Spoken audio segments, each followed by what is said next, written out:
झारखंड में राष्ट्रपति शासन लागू होना है और ईसाई मिशनरियों झारखंड छोड़ो और जो लोग मतांतरण कर चुके हैं उनका डीलिस्टिंग होना चाहिए। देश में 26 नवंबर 2022 को महामहिम राष्ट्रपति ने सुप्रीम कोर्ट में जो वक्तव्य दिया पूरे देश की आंखों को खोलने वाला था।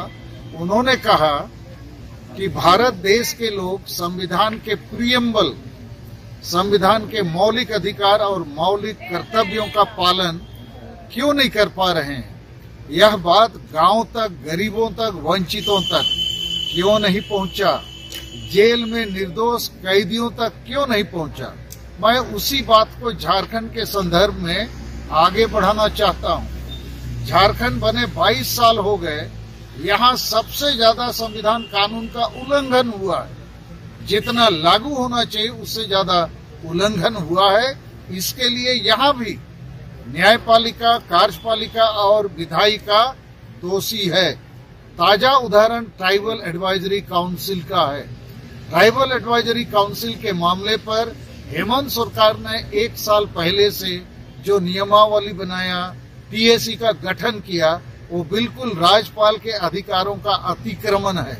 संविधान के अनुच्छेद 244 के 1 पार्ट बी धारा 4 के 3 के तहत केवल और केवल राज्यपाल महोदय को ट्राइबल एडवाइजरी काउंसिल बनाने का अधिकार है। जिस अधिकार को हड़प कर हेमंत सोरेन ने मनमर्जी किया है, मनमर्जी कमेटी बनाई है, मनमर्जी मीटिंग कर रहे हैं।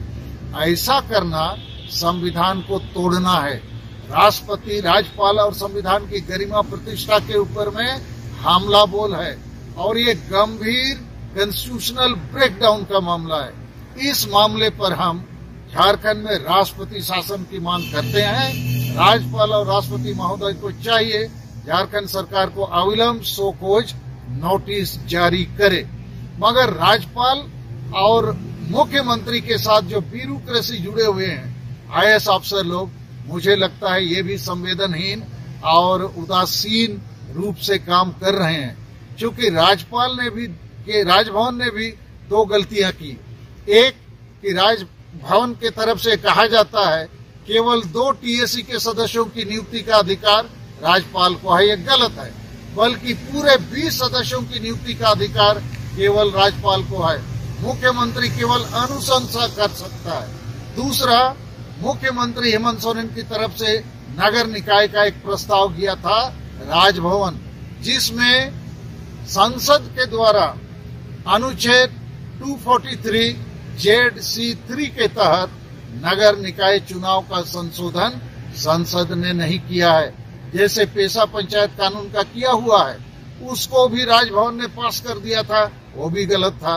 हमारा कहना है राजभवन और मुख्यमंत्री का कार्यालय यदि संविधान की गरिमा को, संविधान के डायरेक्शन को पालन नहीं करेगा तो झारखंड में अनहोनी होना है और रूल ऑफ लॉ की जगह जंगल रूल चलेगा।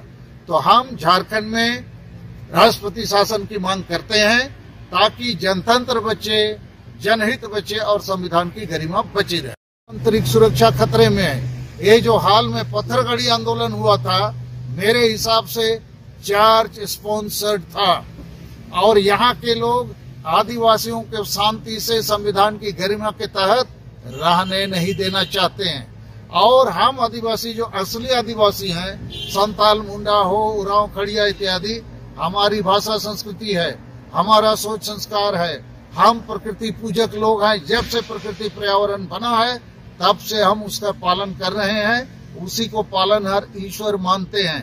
ये विदेशी धर्म आके हमको सारा विदेशी जंतर मंत्र सिखाते हैं और आदिवासियों का जो जीवन मूल्य है, सोच संस्कार है, पर्व त्योहार है, उसका जो राय रीत है, ये सब बदल रहा है। तो इस समय में इतना ही कह सकता हूँ कि ये जो ईसाई मिशनरीज हैं, ये आदिवासियों को देश से दिग्भ्रमित कर रहे हैं। उनकी प्राचीनतम जो रीति रिवाज, भाषा, संस्कृति, धर्म है, उससे भी उनको बरगला के बर्बादी के कगार की तरफ ले जाते हैं।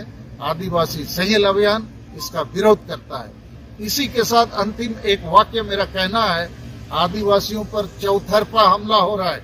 कोई आदिवासी बनना चाह रहा है, कोई 5वीं अनुसूची का विरोध कर रहा है, कोई नगर निकाय चुनाव में एससी रिजर्वेशन का विरोध कर रहा है, और कोई सीएनटी एसपीटी कानून का तोड़ के जमीन हड़प रहा है।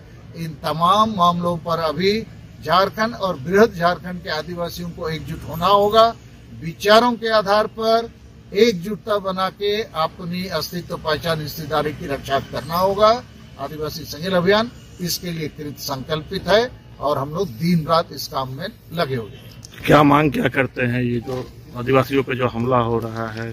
देखिए, आदिवासी को एकजुट होना है, झारखंड में राष्ट्रपति शासन लागू होना है, और ईसाई मिशनरियों झारखंड छोड़ो, और जो लोग मतांतरण कर चुके हैं उनका डीलिस्टिंग होना चाहिए।